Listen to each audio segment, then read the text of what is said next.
நான் வீழ்வேன் என்று நினைத்தாயோ?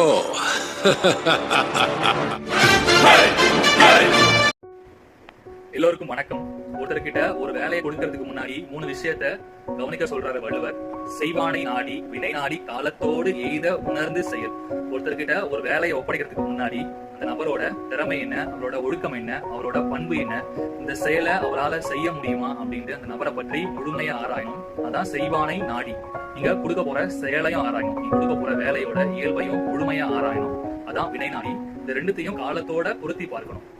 எடுத்துக்காட்டுக்கு, அந்த நபர் ரொம்ப திறமை வாய்ந்தவரா இருக்கலாம். 1 மணி நேரம் செய்ய வேண்டிய வேலையை 50 நிமிஷத்துல செய்யலாம். ஆனா அதே நபரால 5 நிமிஷத்துல செய்ய முடியாது. அதான் காலத்தோட பொருத்தி பார்க்கணும். காலத்தோடு எய்த.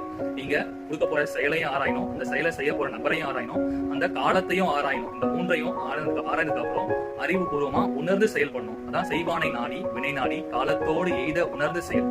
நன்றி.